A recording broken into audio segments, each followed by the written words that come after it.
또 너희는 기도할 때에 외식하는 자와 같이 하지 말라. 그들은 사람에게 보이려고 회당과 큰 거리 어귀에 서서 기도하기를 좋아하느니라. 내가 진실로 너희에게 이르노니 그들은 자기 상을 이미 받았느니라. 너는 기도할 때에 내 골방에 들어가 문을 닫고 은밀한 중에 계신 내 아버지께 기도하라. 은밀한 중에 보시는 내 아버지께서 갚으시리라. 또 기도할 때에 이방인과 같이 중언부언하지 말라. 그들은 말을 많이 하여야 들으실 줄 생각하느니라. 그러므로 그들을 본받지 말라. 구하기 전에 너희에게 있어야 할 것을 하나님 너희 아버지께서 아시느니라. 아멘. 우리는 하나님 나라 백성입니다. 하나님 나라 백성이 드리는 기도는 독특성이 있다고 그렇게 말씀을 드렸습니다. 무엇이죠? 그것은 기도하는 사람에게 초점을 맞추는 것이 아니라 기도를 받으시는 하나님께 초점을 맞추는 것입니다. 우리가 얼마나 정성껏 정말 지극정성을 다해서 간절하게 기도하느냐, 이것이 중요한 것이 아니라 우리의 기도를 받으신 하나님이 특별하시기 때문에 우리가 하는 기도가 의미가 있어지는 것입니다. 그래서 우리는 외식하는 자의 기도처럼, 그러니까 남에게 보이기 위한 기도를 하지 않습니다. 다만 은밀한 가운데 계신 하나님께 집중을 하는 거죠. 그리고 우리는 이방인처럼 기도도 하지 않습니다. 나의 노력을 통해 가지고 하나님의 주의를 끌고 또 하나님을 감동시키려고 그렇게 기도를 하지 않습니다. 많은 그리스도인들이 이 기도 행위를 하게 될 때 하나님께 자기의 지극정성을 얼마만큼 전달하려고 하는지 모릅니다. 내가 이렇게 간절하게 정성껏 기도하면 응답해 주시겠지 라고 하는 그러한 생각에 그러한 기도를 예수님은 헛되다라고 말씀하십니다. 하나님은 우리 아버지이시기 때문에 우리가 이 아버지를 감동시키려거나 또 이 아버지께 동정심을 유발하거나 또 이 아버지의 주의를 끌려고 할 필요가 없다는 것입니다. 그러면 우리는 하나님 나라 백성입니다. 그렇게 기도를 해야 되는데 어떻게 기도를 해야 됩니까? 하나님 나라 백성의 기도 첫째, 둘째를 지난주에 했는데 간단하게 말씀드리겠습니다. 먼저 우리가 기도할 때 하나님 자신을 구하는 기도를 해야 된다라고 했습니다. 시편 27편 8절에 너희는 내 얼굴을 찾으라 하실 때에 내가 마음으로 주께 말하되 여호와여 내가 주의 얼굴을 찾으리이다 하였나이다. 하나님을 찾는다, 하나님의 얼굴을 구한다, 그것은 인격적인 대화를 하겠다라는 것입니다. 하나님의 얼굴 찾는다는 것은 하나님 앞에 내가 서겠다는 것입니다. 하나님과 대면하겠다는 것입니다. 하나님께 집중하고 하나님의 얼굴을 찾는 것이 우리 하나님 나라 백성이 드리는 첫 번째 기도의 특징입니다. 두 번째 기도의 특징은 인격적인 기도가 되어야 된다는 것입니다. 하나님과 이러한 인격적인 만남이 이루어지게 되면 진실하게 그렇게 기도를 하게 될 때 하나님이 어떤 분인지를 기억하는 것이 중요하죠. 하나님이 어떤 분인지 우리가 기억하면서 그분께 나아갔다면 우리는 부르짖는 기도, 내 말을 하는 기도에 더해서 듣는 기도가 반드시 포함이 되어져야 됩니다. 인격적인 기도는 내가 하나님 앞에 말씀을 드린 시간만큼 하나님의 말씀에 귀 기울이는 침묵하는 시간이, 그분 앞에서 가만히 앉아 있는 시간이 반드시 포함되어져야 한다는 것입니다. 그래서 하나님과 소통하는 이 인격적인 기도에서 가장 중요한 것은 우리가 하나님께 질문하는 것이 아니라 하나님께서 우리에게 질문하시고 우리가 그 질문에 대답하는 것이라고 제가 지난주에 말씀을 드렸습니다. 그래서 주기도문은 하나님의 질문에 응답하는 기도다라는 것입니다. 그것도 인격적인 기도입니다. 그렇기 때문에 우리가 기도를 하는데 이 기도가 본능적으로 이루어지지 않습니다. 인격적인 기도는 배워야만 가능합니다. 물론 본능적인 기도를 할 수 있습니다. 다급한 상황에 처했을 때 하나님 도와주세요, 하나님 살려주세요, 이런 기도는 배우지 않아도 하나님께 기도합니다. 하나님을 믿지 않는 사람도 이런 기도는 할 줄 압니다. 그러나 하나님 나라 백성은 기도를 배워서 해야 됩니다. 제대로 배워야지 기도를 할 수가 있습니다. 그래서 하나님 나라 백성의 기도의 세 번째 특징은 바로 배워야 한다는 것입니다. 누가복음 11장에 보게 되면 예수님의 제자들이 예수님께 찾아와서 이렇게 합니다. 요한의 제자들처럼 우리에게도 기도하는 법을 알려주십시오. 가르쳐 달라고 그렇게 청하는 장면이 있습니다. 유대인이나 세례 요한의 제자들이나 이 예수님의 제자들은 모두 기도하는 사람이었습니다. 기도할 줄 아는 사람이 예수님께 와서 기도하는 법을 알려달라고 하는 겁니다. 유대인들 가운데 기도하지 않는 사람 없습니다. 그들은 늘 기도하는 사람이었습니다. 구약에도 보시면 아시겠지만 다니엘은 하루 3번씩 꼬박꼬박 기도하지 않습니까? 유대인들은 기도가 생활이 되어 있는 사람인데 이 기도가 생활인 사람들이 예수님께 찾아와 가지고 기도는 어떻게 해야 됩니까? 우리에게 기도를 가르쳐 주십시오 합니다. 예수님 당시에 유대인들은 카다슈라는 기도문을 외웠습니다. 이 내용이 이렇습니다. 그분이 자신의 뜻에 따라 지으신 세상에서 그분의 거룩하신 이름이 광대하시고 거룩하게 될지어다. 너희의 삶과 너희의 날 중에 그리고 이스라엘의 모든 가족의 삶 속에서 신속하게 그리고 가까운 미래에 그분의 나라가 세워질 것이어다. 세워질지어다. 그리고 아멘이라고 말할지어다. 이게 카다슈입니다. 주기도문의 내용과 비슷하죠. 유대인들이 이런 기도를 계속 해왔습니다.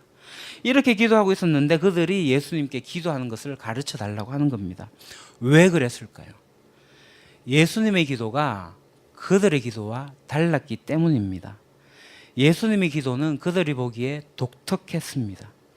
예수님은 하나님과 친밀한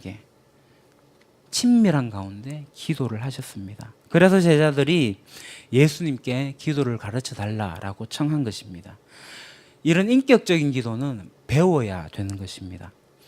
한국, 중국, 일본, 이 아시아에서는 젓가락질을 대체적으로 잘 합니다. 젓가락으로 밥알을 집을 뿐만 아니라 둥근 콩알도 잘 집습니다.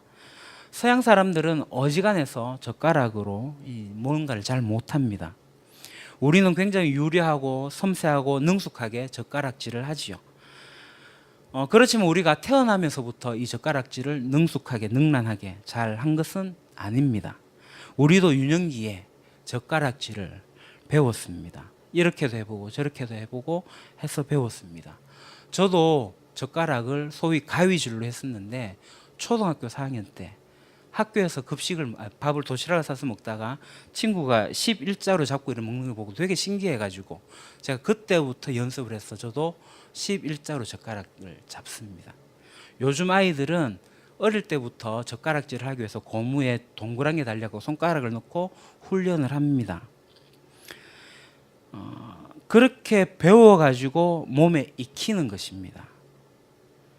잘 안 된다고 팽개쳐 버리는 것이 아니라 노력해가지고 몸에 익힌 것입니다. 이제 그것이 일상이 되어진 것이죠. 이렇게 일상이 된 기도도 배워야지만, 일상이 된 젓가락질도 배워야 된다면 주님이 가르치신 기도를 본능적으로 할 수 있다, 배우지 않고 할 수 있다, 이렇게 생각하는 것은 오만이고 착각입니다. 기도는 배워야 합니다. 이 기도를 배우기 위해 가지고 우리가 해야 할 일이 있는데 가장 먼저 해야 할 일은 기도하는 시간을 확보해서 골방으로 들어가는 겁니다. 시간을 확보하는 것만큼 중요한 것이 없습니다. 어떤 사람들은 기도를 하냐고 하면 늘상 기도를 한다고 합니다. 기도 시간을 따로 내지 않고 항상 기도한다고 합니다. 그러나 그것은 기도가 뭔지 잘 몰라서 하는 소리입니다. 내 의식의 자리에 언제나 하나님의 개념이 자리 잡고 있다 해가지고 그것이 기도가 되는 것은 아닙니다. 기도는 하나님의 임재 가운데 들어가서 하나님께만 집중하는 것입니다. 기도하는 시간을 갖지 않고 기도를 배운다는 것은 불가능합니다. 골방에 이제 들어갔다면 이제 하나님의 질문에 우리가 응답하는 기도를 해야 됩니다. 하나님이 이렇게 질문하십니다. 너는 나를 누구로 아느냐? 네가 정말 원하는 게 뭐냐? 네가 하나님 나라 백성으로 살기 위해서 무엇을 구하겠느냐? 네가 그렇게 담대하게 살 수 있는 삶의 기반이 뭐냐? 이렇게 물으신 하나님의 질문에 우리가 응답을 하는데 그 응답이 바로 주기도문입니다. 첫 질문, 너는 나를 누구라 하느냐? 당신은 나의 아버지십니다. 라고 답을 하는데 이런 답을 할 수 없을지도 모릅니다. 솔직히 당신이 아버지로 다가오지 않습니다. 지금 하나님은 팔짱을 끼고 저 멀리서 가지고 방관하는 것처럼 보입니다.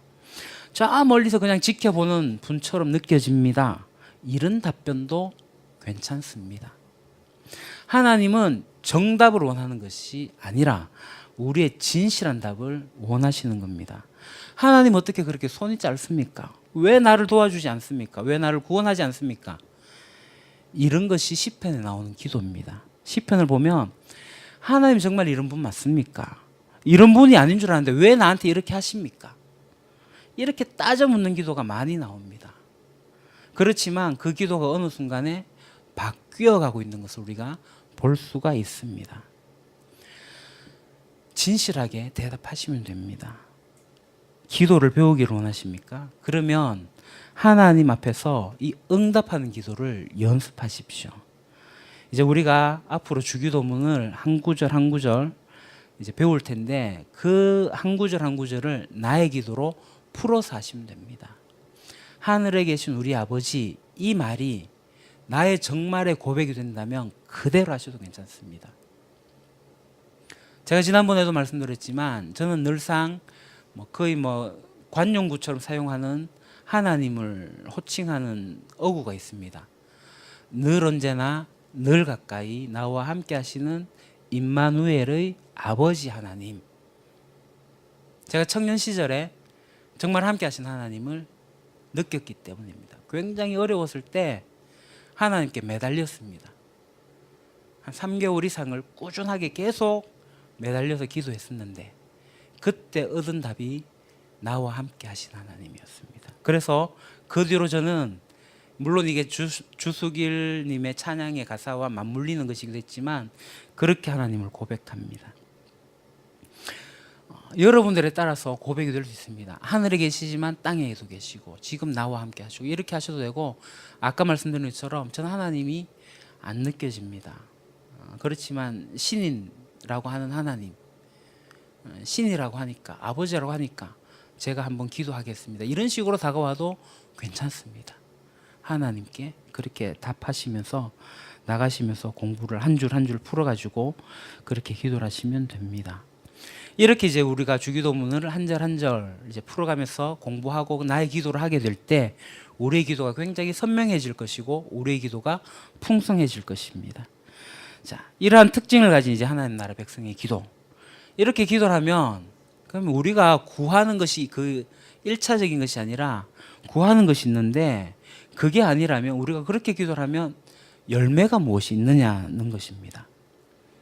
신에게 내가 정말 원하는 것을 구하는 것이 기도가 아니라고 한다면 그것은 어느 종교에는 똑같이 일어나는 일이긴 하지만 그것이 기독교에서 말하는 기도가 아니라면 주기도문으로 기도하는 우리가 무엇을 얻느냐는 것입니다. 예수님은 거기에 대해서 명확하게 답을 하십니다. 우리가 기도할 때 하나님께서 들으신다고 말씀하십니다. 6장 6절 너는 기도할 때에 내 골방에 들어가 문을 닫고 은밀한 중에 계신 내 아버지께 기도하라. 은밀한 중에 보시는 내 아버지께서 갚으시리라. 은밀한 중에 계시는 이라고 표현이 되어 있습니다. 하나님이 은밀한 중에 비밀리에 숨어 계신다라는 겁니다. 이게 무슨 뜻이죠? 우리가 하나님께 기도할 때 그렇게 느끼지 않습니까? 하나님이 숨어 계신 것 같습니다. 제가 3개월 동안 기도했는데 하나님이 안 느껴졌어요. 정확하게 3개월이 아니지만 그렇게 안 느껴지는 가운데 계속 하나님을 찾았고 그 3개월의 결과 끝으로 제가 만난 하나님이 함께 하신 하나님이었다는 겁니다. 하나님이 숨어 계시는 것 같아요. 하나님을 구하면서 하나님 앞에 앉아 있는데 하나님은 마치 안 계신 것 같고 당신의 존재를 숨기신 것 같습니다. 그런데 하나님의 백성이 기도할 때 숨어 계신 것 같은 그분이 우리의 기도를 들으신다는 것입니다. 이것이 하나님 나라 백성이 드리는 기도의 가장 큰 영광이고 열매입니다. 내가 지성과 정성으로 하나님을 감동시키지 않아도, 대단한 희생을 치르지 않아도 천지의 주인이신 하나님이 단지 내 아버지시기 때문에 내 기도를 들으신다는 겁니다. 많은 사람들이 기도를 하면서 하나님을 조작하려고 합니다.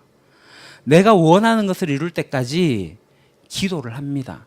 그러나 우리의 기도는, 가장 큰 열매는 하나님이 내 기도를 들으신다는 겁니다. 은밀한 가운데 내 기도를 들으신다는 겁니다. C.S. 루이스가 스크루테이프의 편지라는 책을 썼습니다. 그 속에 악마가 나오는데 이 가장 무서워하는 그리스도인의 기도에 대해서 이렇게 이야기합니다. 지금 하는 말은 스크루테이프 악마가 하는 말입니다. 인간이 내가 생각하는 당신이 아니라 하나님 당신이 알고 계시는 당신을 향해 의식적으로 기도의 방향을 돌리게 되는 경우가 발생할 시에는 우리는 즉시 궁지에 빠지고 만다. 뭔 말인지 이해되십니까? 여기서 내라는 것은 악마입니다. 내가 생각하는 당신이 아니라 하나님이 알고 계시는 당신이 의식적으로 기도의 방향을 돌리게 될 때 우리는 즉시 궁지에 빠지고 만다. 또 이런 말도 있습니다. 눈에 보이지 않지만 분명히 그 방안, 자신의 곁에 실제로 존재하면서 객관적으로 외재하는 그 존재에게 자신을 맡겨버리기도 할 때에는 그 일을 우리는 장담할 수가 없다. 이 악마의 말입니다. 그러니까 인간이 자기의 존재를 그 하나님에게 전적으로 맡겨버리면 이 사탄이 할 수 있는 일이 없다는 겁니다. 악마가 가장 두려워하는 것은 바로 우리가 기도하는 겁니다. 내가 평소에 이해하고 생각한 범주 속에 있는 그 하나님이 아니라 하나님 당신이 알고 계신 당신, 즉 우리 자신의 이해와 이 인식 너머에 계시는 하나님을 향해서 기도하는 것입니다. 은밀히 숨어 계셔가지고 내가 느낄 수 없지만 거기에 계시겠다고 약속하신 하나님께 나의 진심을 쏟아놓는 것이 악마가 가장 두려워하는 것이라는 겁니다. 하나님이 깜쪽같이 사라진 것처럼 느껴질 때도 흔들림 없이 기도의 시간을 갖고 있는 그 기도하는 사람을 악마가 두려워하는 것입니다. 왜냐하면 하나님이 나의 아버지심으로 내 기도를 들으실 것이다 라고 믿는 사람들이기 때문에 그렇습니다. 이 악마 스크루테이프는 이렇게 이야기를 합니다. 원수, 그러니까 여기서 말하는 원수는 악마 입장에서 원수니까 하나님을 말하는 겁니다. 이 원수는 아무 때나 자신이 원하는 수준에서 인간의 영혼이 감지할 수 있도록 능력을 발휘할 수 있는데도 불구하고 왜 그걸 활용하지 않는지 너도 궁금했겠지. 그러나 단순히 인간의 의지를 제압하는 건 원수의 계획에 도움이 안 돼. 그는 강간을 못한다. 단지 사람을 호소할 뿐이지. 이 스크루테이프의 편지는 우리 도서관에도 밑에 내려가시면 한 권이 있습니다. 제 방에도 한 권이 있기도 하고요. 필요하시면 사서 보시면 좋겠고요. 여하튼 한번 보시면 좋겠습니다. 하나님이 사실 우리를 툭 건드리면 우리는 실신합니다. 하나님의 영광이 드러나면 우리의 눈은 멀게 됩니다. 그런데 그 하나님이 우리를 조작하지 않으십니다. 숨어 계시는 것 같은 그분이 여전히 실제하면서 우리의 기도를 들으신다는 겁니다. 이것이 하나님 나라 기도의 특징이고 힘입니다. 그분이 오늘 아침에 내 기도를 들으셨습니다. 이렇게 하는 것입니다. 우리의 기도를 들으신 하나님은 그뿐만 아니라 이제 상을 주십니다. 숨어 보시는 너희 아버지께서 너에게 갚아주실 것이다. 이 시제가 미래죠. 하나님 나라 백성의 기도는 현재 내가 구하는 것이 응답되는 것에 전전하지 않고 장차 하나님이 갚아주실 것이라는 것에 관심을 두는 겁니다. 당장 기도의 응답이 어떻게 나타날 것인가 그게 아니라 내가 기도하는 가운데 하나님을 만나서 나의 기도가 바뀌고 내 인생이 바뀌고 나의 인격이 바뀌는 것이 더 중요하다는 것을 압니다. 이방인의 기도가 신에게서 내가 원하는 것을 얻어내는 거라면 그리스도인의 기도는 하나님을 만나서 내가 변화되어져 가는 겁니다. 그래서 그리스도인들은 기도가 구체적으로 어떻게 응답됐는지 거기에 집착하지 않습니다. 때때로, 아니 매우 자주 기도에 대한 하나님의 응답은 우리가 원하던 바와 전혀 다르게 주어집니다. 기도하면 척척 원하는 대로 응답이 주어지는 경우는 거의 없습니다. 우리가 기도할 때 오히려 다른 응답을 받습니다. 마린 버기스라는 인도인이 있습니다. 좋은 가정에서 태어났고 최고의 교육을 받아 의사가 된 뛰어난 엘리트입니다. 그가 교통사고로 하반신을 잃었습니다. 그리고 이 과정 속에서 하나님을 만났습니다. 그는 이렇게 말했습니다. 나는 두 다리를 달라고 기도했는데 하나님은 나에게 두 날개를 주셨습니다. 다리를 잃고 비참한 인간이 되어서 마음에 이제 하나님 다리를 주십시오 이렇게 달라고 기도했는데 하나님께서 다른 것, 더 좋은 것을 주셨다는 것입니다. 하나님은 내 수준이 아니시기 때문입니다. 소울 서프라는 영화가 있습니다. 실화를 바탕으로 한 영화인데요.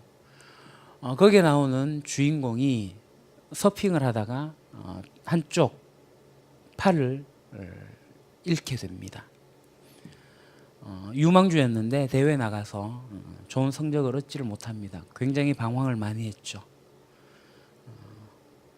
나중에 좋은 성적을 얻지 못했지만 그래도 열심히 그 일을 하게 됐고 하나님을 만났습니다.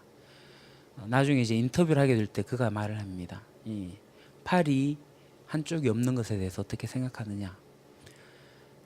그때 이런 말을 하죠. 나는 한쪽 팔을 잃었지만 그래서 다른 사람을 안아줄 수는 없지만 두 팔이 있을 때보다 지금은 더 많은 사람을 안게 되었습니다. 하나님의 백성의 기도는 바뀌어져 갑니다. 하나님은 이렇게 상을 주실 뿐만 아니라 또한 이미 상을 주고 계십니다. 그것은 우리가 골방에 들어갔기 때문입니다. 골방이란 단어가 내실, 창고, 이제 귀중품 같은 것을 두는 곳을 뜻하지 않습니까? 이제 우리가 들어간 이 골방에 정말 보물 중에 보물인 하나님이 숨어 계십니다. 그러면 우리는 이 골방에 들어감으로써 이미 상을 얻게 되는 겁니다. 하나님 자신을 얻은 겁니다. 우리가 기도할 때 하나님은 우리에게 소망과 사랑을 주십니다. 로마서 5장 5절 소망이 우리를 부끄럽게 하지 아니함은 우리에게 주신 성령으로 말미암아 하나님의 사랑이 우리 마음에 부은 바 됨이니. 또한 우리는 이렇게 기도를 통해 가지고 우리가 그분의 자녀고 그분이 내 아버지라는 사실을 깨닫습니다. 로마서 8장 16절 성령이 친히 우리의 영과 더불어 우리가 하나님의 자녀인 것을 증언하시나니. 이 기도의 감격은 구약 성경에도 나옵니다. 민수기 6장 26절 여호와는 그 얼굴을 내게로 향하여서사 평강 주시기를 원하노라 할지니라. 얼굴을 우리에게 돌리셔서 평화를 주십니다. 이것이 골방에 들어갔다 나온 사람들의 특징입니다. 어떤 그리스도인들은 이렇게 반문할지도 모릅니다. 하나님이 아버지고 정말 하나님이 자비로우시다면 왜 내 인생이 이렇습니까? 내가 기도하는데 왜 하나님 응답하지 않습니까? 눈물로 기도하고 금식하면서 기도했는데 왜 하나님 내 기도를 듣지 않습니까? 자녀를 학대하고 방치한 아버지가 무슨 아버지입니까? 이런 고통스러운 질문을 합니다. 왜 그럴까요? 아직 골방의 경험이 없기 때문에 그렇습니다. 골방에 들어가 숨어 계신 하나님을 만나는 신비한 경험을 하지 못했습니다. 상황은 하나도 바뀌지 않았고 고통과 결핍은 여전하고 문제는 해결되지 않았음에도 불구하고 골방의 아버지를 만난 사람에게는 소망과 사랑과 평강이 그의 자녀로서의 감격이 있습니다. 골방의 경험은 문제를 바라보는 시각 자체를, 인생을 바라보는 관점 자체를 달라지게 합니다. 암흑 같은 상황 속에서도 해처럼 빛난 얼굴로 나오는 특권, 그것이 하나님 나라 백성이 기도할 때 얻게 되는 것입니다. 다시 한번 말씀드리지만 제가 3개월여간의 그 기도가 그랬습니다. 주기도문은 바로 하나님을 찾는 기도입니다. 하나님이 나의 아버지심을 확인하는 기도입니다. 우리가 이런 놀라운 기도를 배울 수 있는 이유는 하나님이 우리 아버지시기 때문입니다. 그러면 우리는 이 주기도문 속에서 하나님 아버지를 만나야 합니다. 이제 다음 주부터 우리가 본격적으로 주기도문을 살펴봅니다. 우리는 주기도문을 공부하는 게 중요한 게 아니라 골방에 들어가서 문을 닫고 기도를 시작하는 겁니다. 시간을 거룩하게 구별해서 주기도문으로 홀로 기도하십시오. 그렇게 함으로써 우리의 기도가 주기도문으로 중심이 재편성되고 심화되는 경험을 하게 됩니다. 또한 무엇보다도 아버지 하나님을 더 가까이 알게 되고 그분에 대한 사랑과 확신과 그런 것들이 더욱더 깊어지는 날들이 이어지기를 정말 축복합니다. 기도하겠습니다. 늘 언제 늘 가까이 우리와 함께 하시는 임마누엘의 아버지 하나님, 하나님을 아버지라 부를 수 있어서 감사합니다. 저희들이 은밀한 중에 계신 하나님을 믿고 은밀한 가운데 저희 기도를 들으시는 하나님을 믿습니다. 골방에 들어가겠습니다. 하나님의 얼굴을 구하겠습니다. 하나님 앞에 잠잠히 있겠습니다. 골방에서 하나님 만나는 신비한 경험을 하게 하여 주십시오. 그래서 소망과 사랑이 더욱 깊어지게 하여 주십시오. 하나님을 더 가까이 알게 되고 하나님에 대한 확신과 사랑이 더 깊어지는 놀라운 일이 있게 하여 주십시오. 예수님 이름으로 기도합니다. 아멘.